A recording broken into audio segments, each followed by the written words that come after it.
On the day the universe was formed, Atum, the creator, floated among the chaotic waters, adrift in an infinite, lifeless, swirling sea. Suddenly, the urge to create was thrust upon Atum, white hot and overwhelming. Atum arose out of the water, fully woman, fully man, and stood upon the earth. Atum poured seed into his and her mouth, and from his and her issue, the first gods were formed. The god of the air, and the goddess of the wind. And the chaos was separated into opposing forces, light and dark. This order was called the Mu'at, which would govern the laws that would prevail over the universe forevermore. Atum's children multiplied, forming an entire pantheon of deities. The goddess of love and beauty, the god of wisdom, the god of evil, the protectress of the dead. But though there was order, the waters still raged, chaos reigned, and tragedy befell Atum. Atum's precious children, Shu and Tefnut, were sucked into the roiling tempest.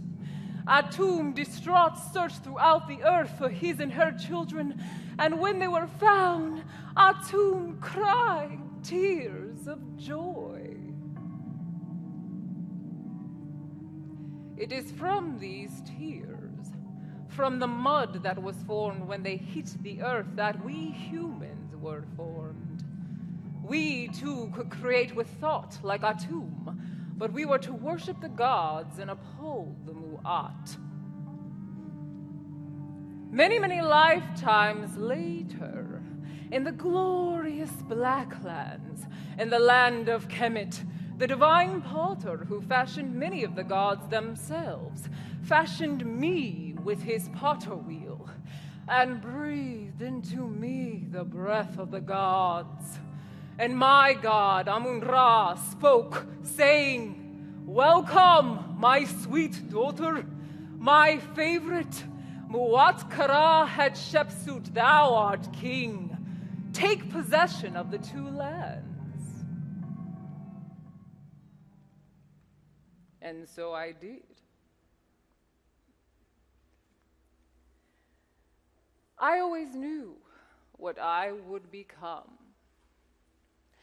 Your name creates your destiny. Hatshepsut, foremost of noble women. It was my mother, the queen, who gave me my name. But even she didn't understand the fullness of who I was to be. The woman who would be king. His story usually brands women who thirst for power with a mark of zealousness. I did the unthinkable. I created a world in which a woman could be a god. Well, I ask you, are women not worthy of being worshipped?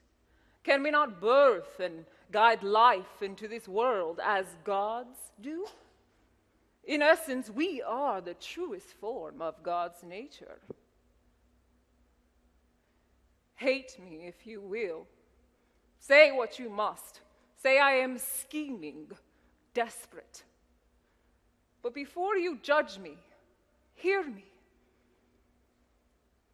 Many people hoped you would never hear my story. His story is usually written by the victors, the conquerors, the men. This is her story, my story, and journey to the throne.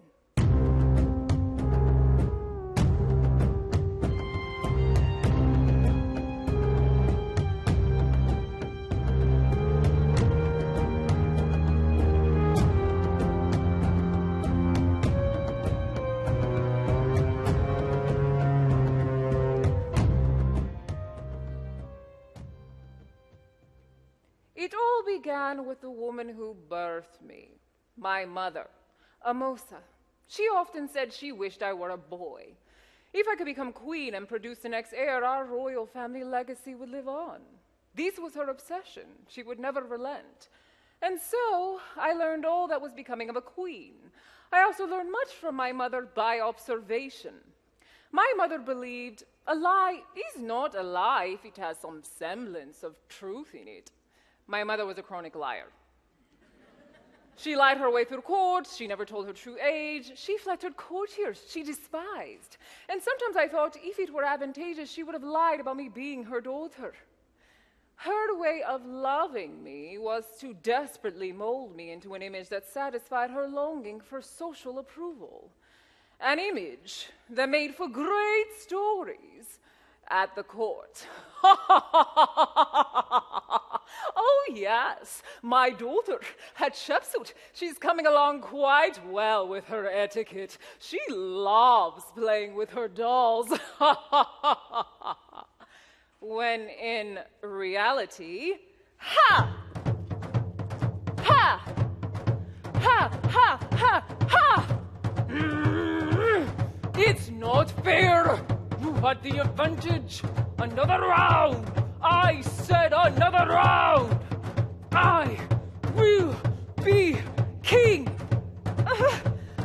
The problem with young boys who are heirs to the throne is they forget that all of their titles cannot save them from a good, clean fight! You've always been such a sore loser, brother. On guard. Ha! Ha! Ha! Ha! Ha! Ha! I win! I win! The way you fight, brother, it would seem you were fit to be my queen.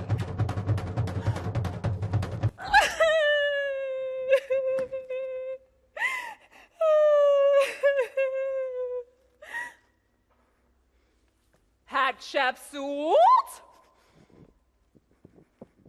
Hatshepsut? Hatshepsut, how many times have I told you no fighting with your brothers? You are a princess, my darling, not a prince. Princesses who would be queens do not wrestle, climb trees, and run amok. What happened to the dolls I gave you, Henceforth, you will stay with your nurse and her girls at all times. Your father wishes to see you. I know not why. Go. But no, this discussion is not finished. My daughter, are you ready to journey with me today? What happened to your knee? Sparring again. Who won? You did, didn't you? That's my princess.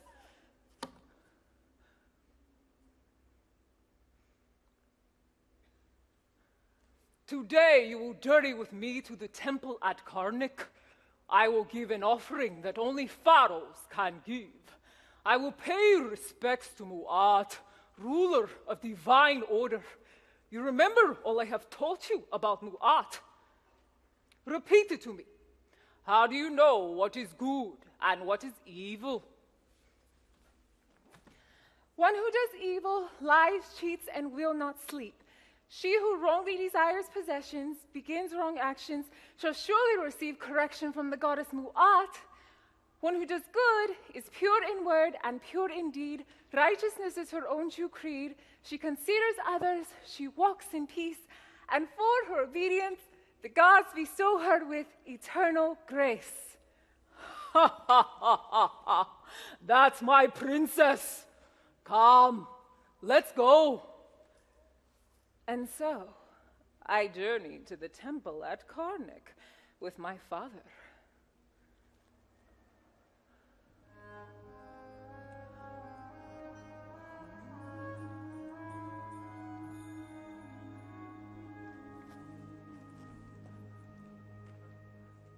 As he was to open the doors to the shrine, those of us present had to bow our heads. No one but Pharaoh could witness the true form of the goddess. As he presented an offering to her as the son of Ra, she bestowed life on him and all of the people of Egypt. As I lay there with my head to the ground and arms outstretched, I could hear him swing open the doors to the shrine. I almost trembled with fear as a gust of cold air rushed through the room. Of all of the goddesses, Mu'at, ruler of divine order, scared me the most. It meant that for every action, wrong or right, good or bad, one could expect to be repaid the hand that was dealt. I left the temple, inspired by my father, but returned to the palace to be met by more of my mother's lectures. Hatshepsut, I heard you went to the temple at Karnak. Your father is king, but his love and favor for you causes him to forget that you are a young girl. Why did he not take the young boy child? I have spoken to him about this time and time again. Do you know how lucky you are? How many young girls would die for your position and proximity to power? It is time you embrace your destiny. You will be queen, and you will produce the next great ruler of our land. Why can I not visit the temple with father? And why can I learn about the court with my brothers? If father says I can do anything, I can. He is king, is he not? I don't want to live a lie, mother. You are your father's daughter? All of this talk about honesty and integrity to a fault. There are times in which the truth is non-essential, my daughter. You will learn that your word is law. Therefore, you should speak things as you wish to see them, not as they are. Call it lying if you wish. But the gods know that what we speak is the seed of all creation. My mother. She could never understand me. I was a dreamer, not interested in conforming to ritual or tradition. And this scared her. I also think she was jealous of how my father favored me so, and this always placed me in the middle of their disagreements. My father hated how she meddled in court affairs, and how she loved to meddle. As queen, I think it kept my mother entertained to engage in politics. In that sense, I was my mother's daughter. She was brilliant enough to need more than the power of a queen. My father continued to teach me and expose me to the work of pharaoh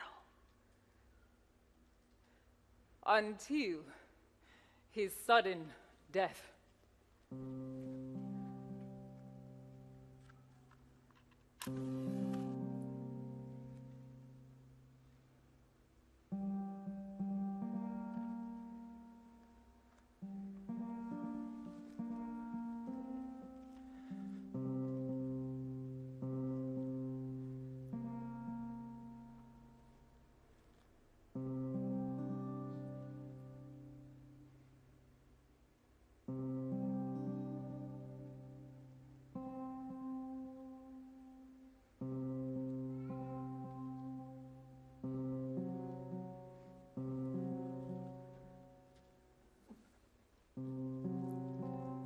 Father, there's so much left I need to learn from you. I am frightened that I will never live up to your great legacy, that my life will pale in comparison to yours. I often wish that I could bare my heart to you to let you know how desperately I yearn to follow in your footsteps. But I was afraid to speak against the natural order which you yourself so respected. And now I just wish I could have more time. I want to ask, why is it that the sun rises? And what makes the sun set against the Nile? The gods, my sweet. The gods are the reason we breathe and rise to greet the day. They have numbered every hair on your little head and know the precise time our souls must sail into the next.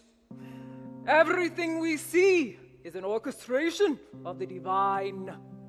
Watch for the signs, listen when they call, and you'll forever exist in the heaven unknown to most men who do not understand that heaven does exist here on earth.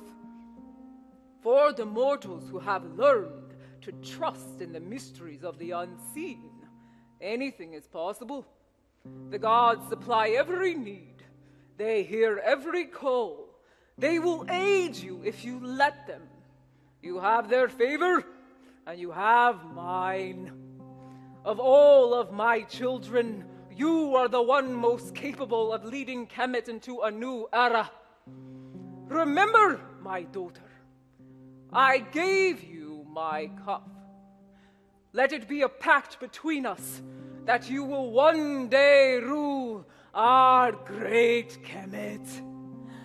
Father, I will not let you down. And as you journey into the next, I will carry your greatness with me and show all that I am indeed my father's daughter.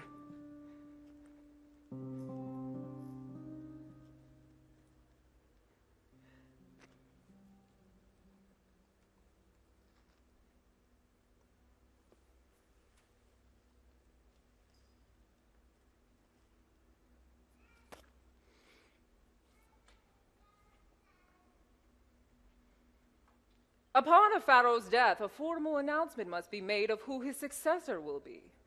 As we gathered there at the court, I held my breath, praying silently to a moon, and wondering if it were possible for my name to be uttered. Oh, oh, Kemet! Our hearts are heavy. The falcon has flown to heaven, and Thutmose II has arisen in his place. My playmate, who had lost every sparring battle, had won the war, for now. As he moved past me towards the throne, he whispered, "Who's going to be whose queen now?" As per custom and tradition, Thutmose II, my half-brother, was to be king, and I, his queen, to keep the bloodlines pure.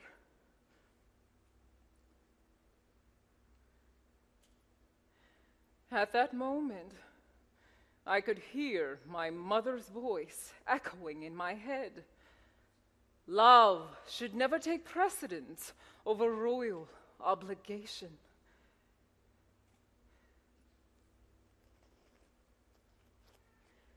For years, I prayed for love without ceasing, hoping, wishing, knowing it may never come.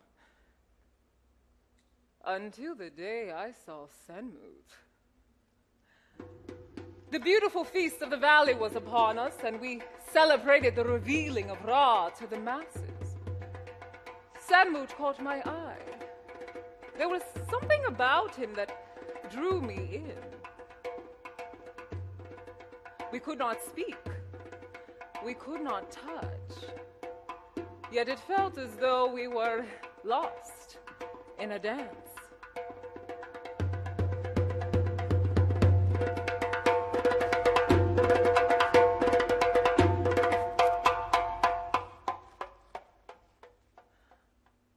My love, I am a builder. But the gods themselves have built love eternal in the temple of your sacred touch. You are more of a woman than I have ever known. In the afterlife, my spirit will pine and rail until our souls are reunited. But here on earth, the torment of separation begins. I long to love you openly, even as you sit there on your throne, a queen and a god. But duty calls. Instead, I will craft great monuments in your honor and await the visits in dark night hours where my common lips may steal a kiss. I am not fit to be your king, so let me be your servant. Use me as you wish, as long as you let me love you.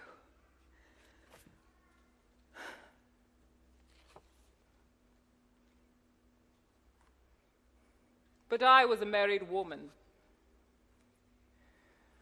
King's wife, God's wife, a queen with duties that were calling. Oh, to be lost in the arms of one you do not love. My husband took other women, as was custom for any pharaoh, and all of my training, my grooming, boiled down to whether or not I could bear the next heir faster than my husband's concubines.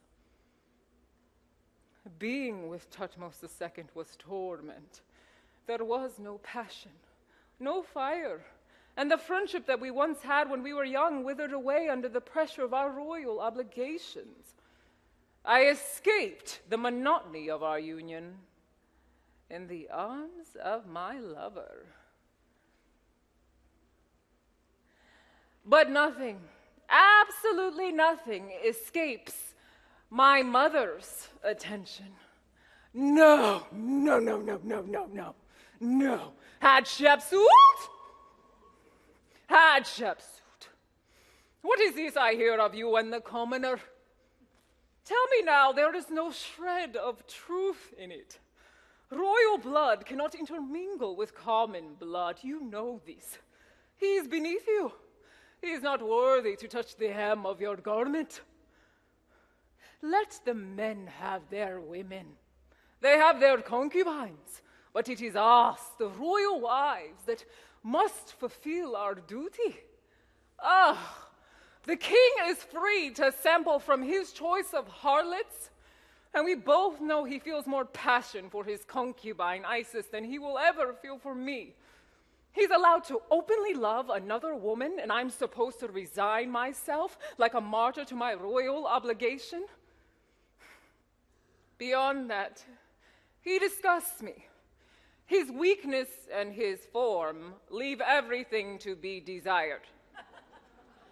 I feel nothing when I'm in his presence.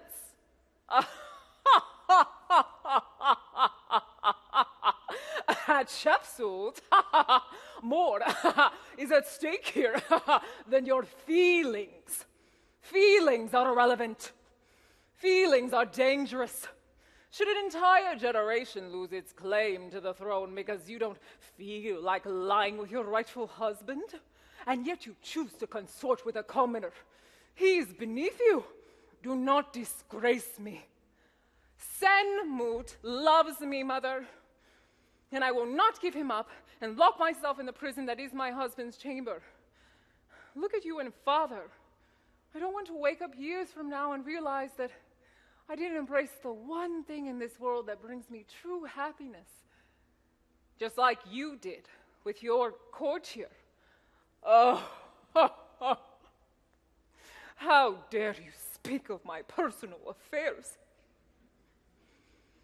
If you must learn anything from me, know this. Love has no fairy tale endings for royals. We are bound.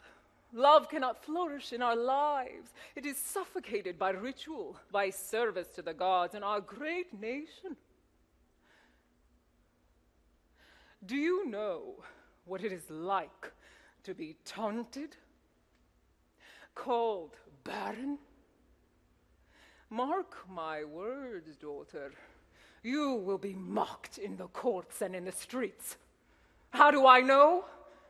I am of that lot. You were my only consolation when I could not bear a son.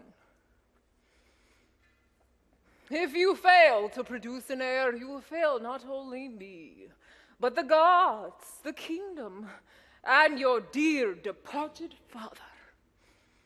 What would he say now if he could see your stubborn disregard for our law? Do what you have to do. Seduce him, pretend he is your lover, but go to your husband and lie down. I submitted my will to my royal duty, but not without bending the rules.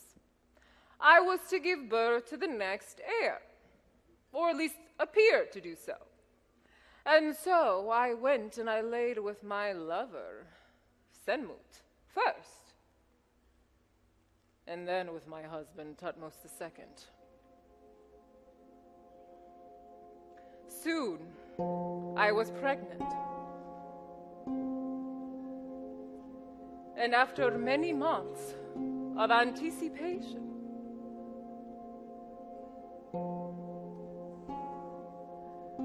my daughter, Neferure, was born.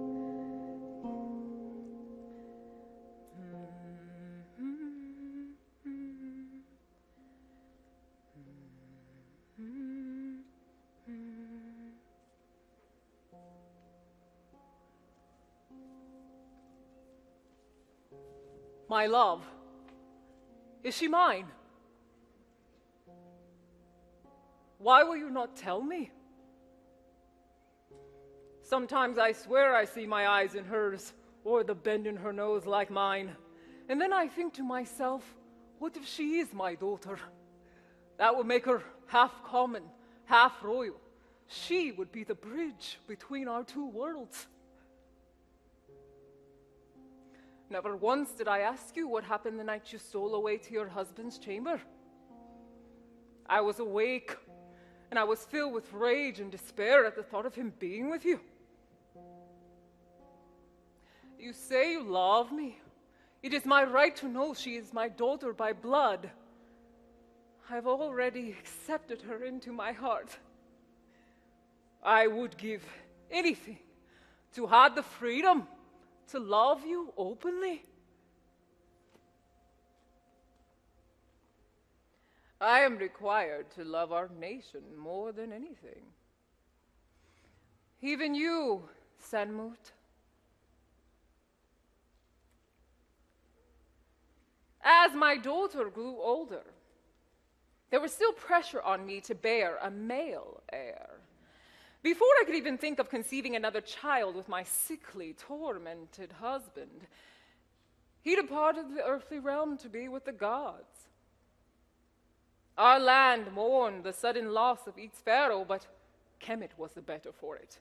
May the gods forgive me for speaking frankly about this, but my husband spent his entire reign inflicted by an incurable plague that confounded every physician in Kemet and left him weak in mind, body, and spirit. In his last days, he could barely count, much less release a proclamation or rule a nation for that matter. He built no great monuments, conquered no foreign lands, raised no obelisks to the heavens. Many declared his reign a disgrace, and he went to greet the gods with his heart heavy. As impatient as I was to ascend the throne,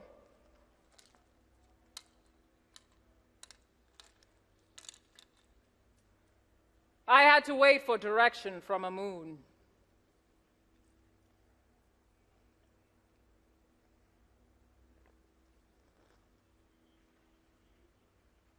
My husband's untimely departure to the next was a sign that I was to continue my quest. But how? Before I could even begin dreaming, another obstacle was thrown my way. Isis, the concubine, gave birth to a son. I was so close. I could not let this ruin my opportunity. At that moment, I couldn't help but remember one of my mother's many ramblings. In order to outwit those with ill intent, one must always stay one step ahead. My mother was right. She saw everything coming. Or was my father? The fear of Mu'at loomed over me. For every action, there is a subsequent reaction. But for now, I had to put an end to the adoration for Isis. It seemed that all were rushing at her beck and call, desperate to win her favor. The foremost among these was the high priest. Oh, what a boy. May he live long. May he live eternally. And may his reign leave a legacy unrivaled by any fowl of our great land. How do you feel, dear Isis? I will pray that the gods restore your strength speedily, so that you may nurture our next great king. Oh, he even cries with the thunder of a great man.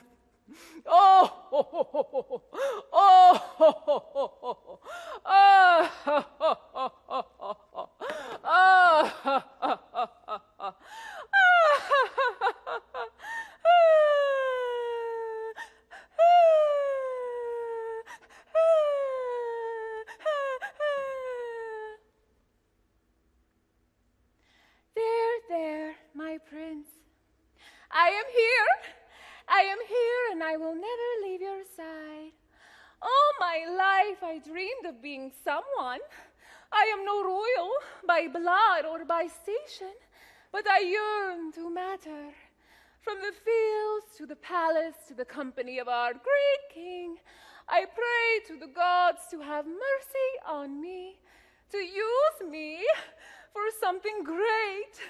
And now you, the answer to all my prayers.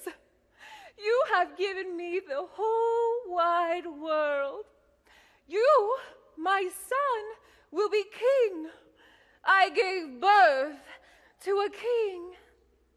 He shall be called Thutmose III after his father, and carry on his great legacy when he reigns, and rule with peace and strength and valor. Oh, this had to stop.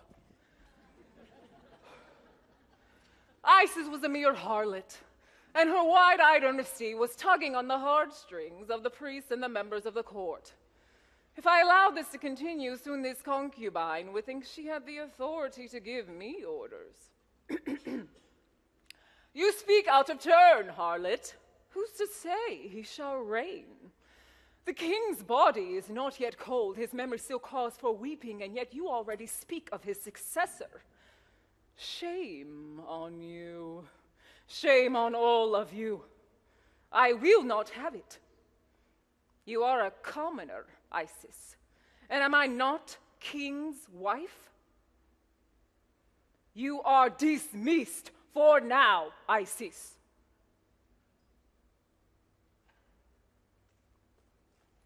He was a beautiful child. But I knew that as he grew older, we may never be on good terms. For now I was the boy's regent, co-ruler, and keeper of the destiny of Kemet until the boy came of age. I hardened my heart.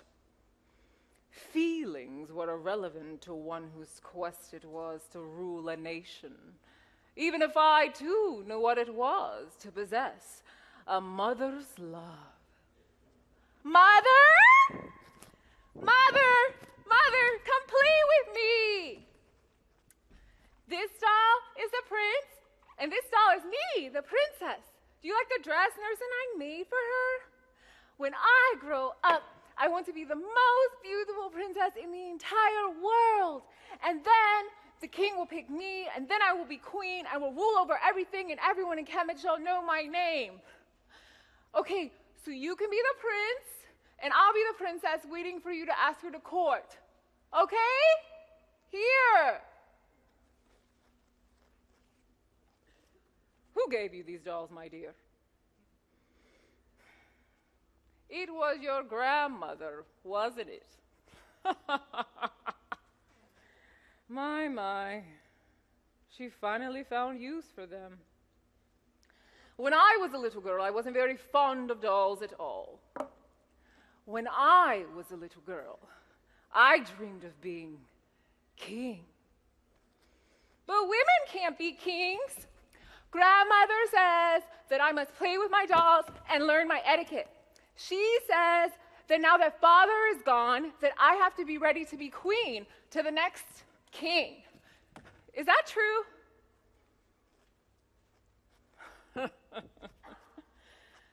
Don't worry your little head about what grandmother says. You see, my daughter, when the gods give you a dream, it's like a little seed. You must bury it and water it with good intentions. With time, that little seed will sprout, and whatever your dream is will become a reality. But as the seed grows, you must be careful that weeds do not kill the sprout. You see, my daughter, the gods never give us dreams that will not come true. In fact, when we hold on to our dreams, we are holding on to a little glimpse of what the future can be.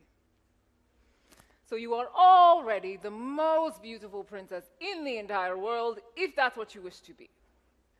But I also wish that you could know that you could be king, like your father was. Oh, I miss father. Even though he was always too sick to play with me, I wish he were here. Aww.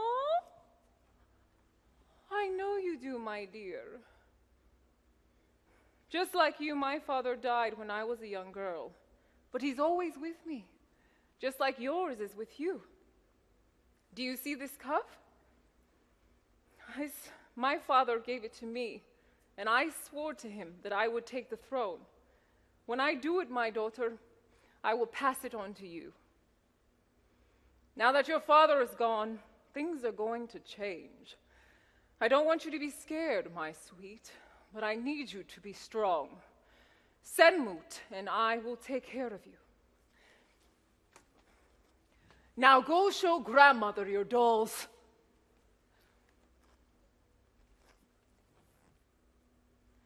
As Hatshepsut III, son of Isis, the concubine, continued to grow into a young boy,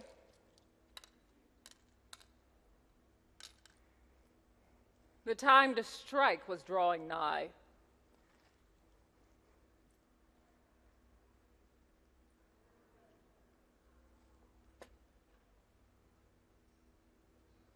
One wrong move, and the keys to the kingdom would be lost to a sniveling, drooling, burping little boy.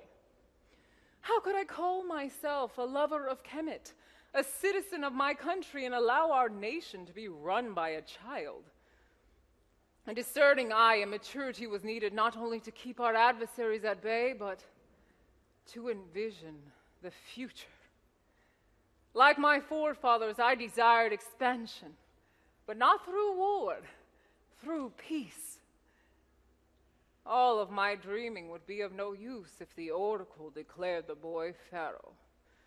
I needed a way to sway the judgment of the oracle in my favor. I had to act decisively, and I couldn't act alone. Everyone needs allies. As I sat alone one day in the palace gardens, Hatshepsut sought my company. Your Majesty!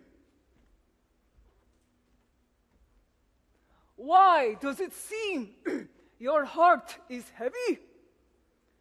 Hatshepsut, my heart is heavy with the woes of Kemet. No one else bears the burden of Pharaoh. I desire to see our land restored, but there is much to be accomplished. Your Majesty, if I may speak openly, a child is not fit to rule our kingdom. You have the same fire in your eyes as your great warrior father.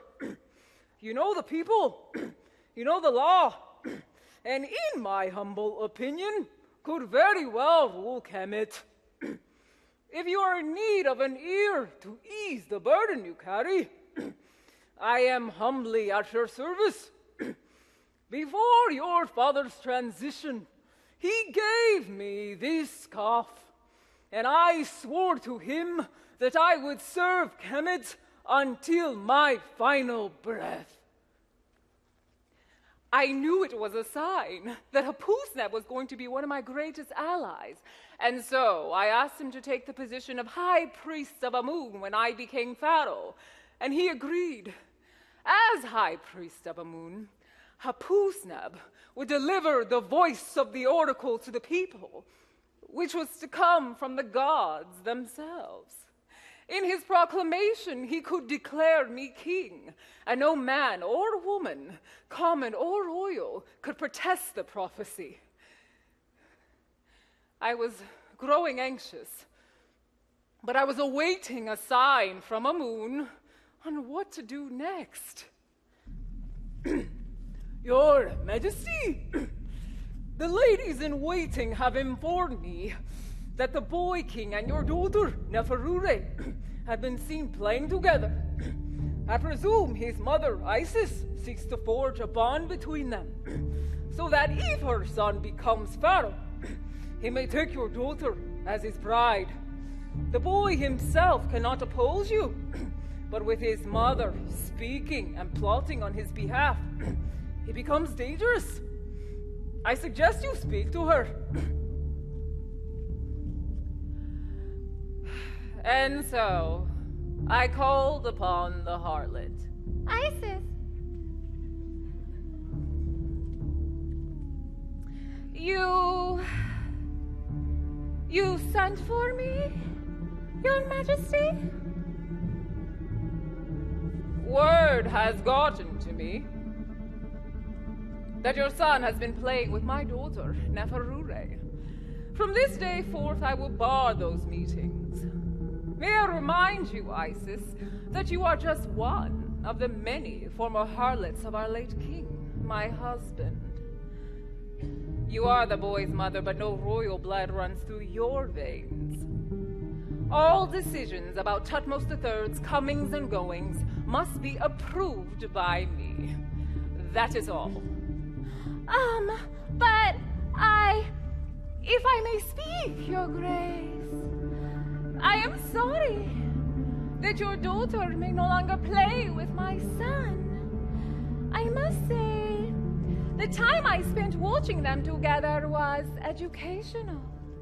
You see, a commoner knows a commoner when she sees one. The commoners who wait on you, who serve you, have been known to whisper that you too have known one of our own. When my son comes of age and becomes pharaoh, I will see to it that the woman he marries is a full royal. Your Majesty. Hatshepsut was right. Isis had no real power, but she was dangerous. I could not allow her to reveal my affair or mar my daughter's name. I sought out Hatshepsut for additional counsel, and he said to me what my mother would have said. Your Majesty, one of the greatest duties of pharaoh is to die to oneself and become a god. The people must worship you. You must embody the glory of Kemet, what they can witness and can no longer be themselves. Gods are not permitted to have tragic flaws, Your Majesty. If you want to rule our kingdom, you must renounce your pleasures in public or private that could leave you vulnerable. You forego your love for the greater love of Kemet and for the chance to have the power no other woman has known in our land. You have heard my counsel. I know you will make the right decision. Love should never take precedence over royal obligation. Sanmut? Sanmut?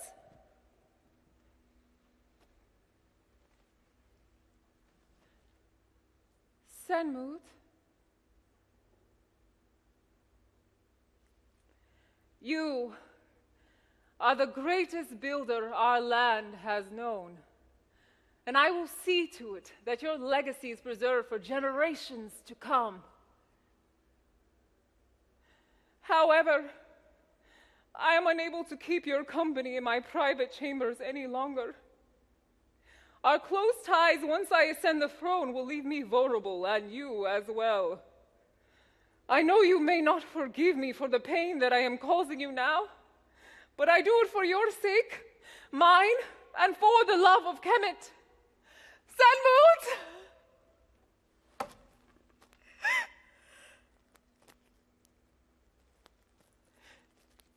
He left my chamber, never to return. We continue to work together for the sake of the nation, but the lightness in his eyes and the love in his voice was gone. Separation from him was agony. But I was determined to fulfill my destiny.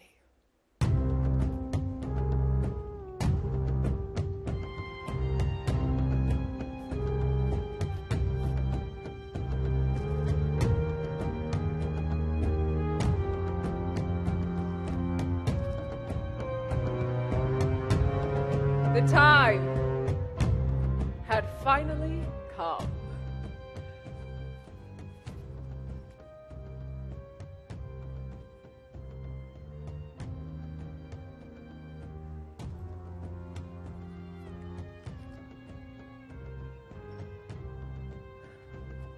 It was time for me to take the throne.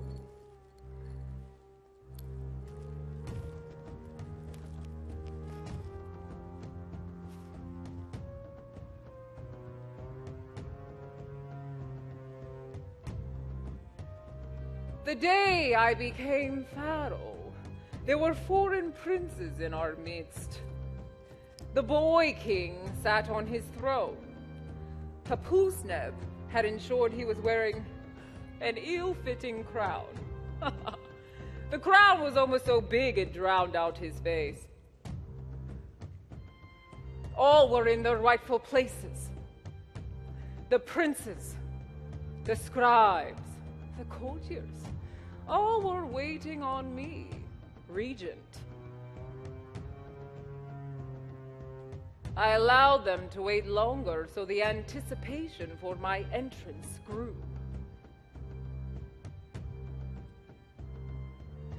Finally, it was time. The trumpets announced my entrance, and with the sternest look I could muster, I entered dressed as pharaoh.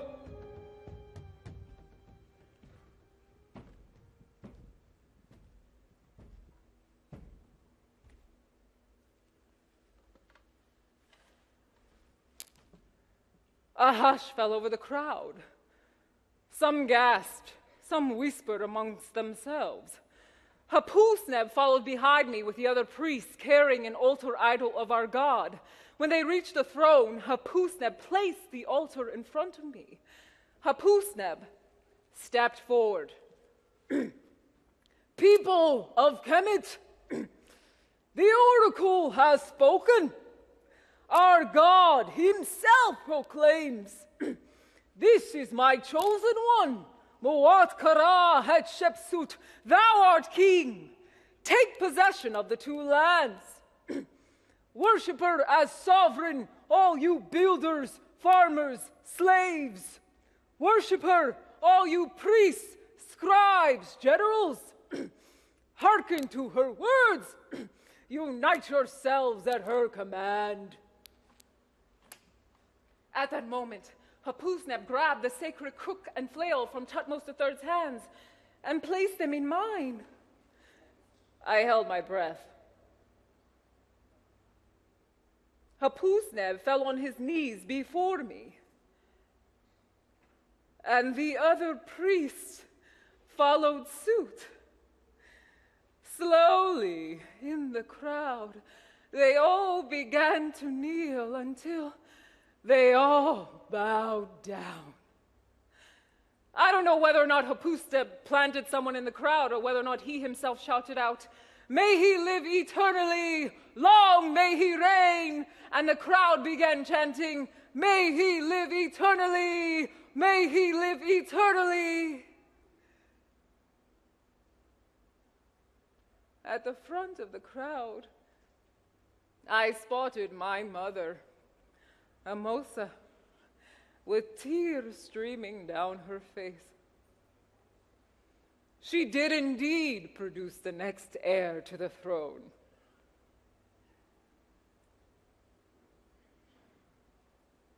All of a sudden, the harlot, Isis, stood and began speaking out of turn. "Hold your tongue. The gods have spoken. Dare you call our God a liar? You have offended Amun, but I will have mercy on you. Isis, henceforth you are banished from Kemet, never to return. If you set foot on our soil in your lifetime, you will be executed. Is there anyone else who dares speak against the will of our God Amun?"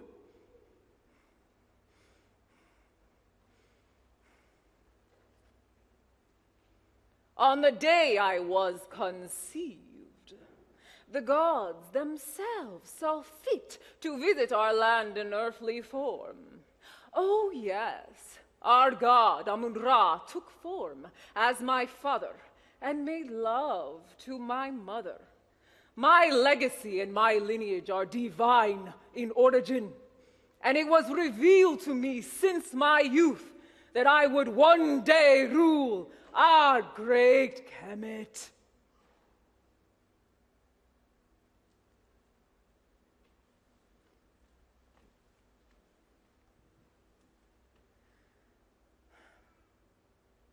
At the end of my story, her story, I was a secret that could not be buried, the first of my kind. A woman who dared to dream beyond boundaries. And although I lived many lifetimes ago, my legacy lives on. It lives on in the Liberian women who demand peace, the Congolese women who dream and work for a rape-free world, the little Somalian girl who attends school amidst famine, the women who sit on parliament in South Africa. When you see these women of your world, you see me. It lives on in the businesswoman mothers, the daughters who dare to be Marines, the policewoman sisters. It lives on in the little girl who plays with little boys and beats them at their games, the female soldier who becomes a high-ranking officer, the wife of a politician who dares to run for president, and on, and on, and on. I am Hatshepsut, His Majesty herself. It only takes one woman to change the world.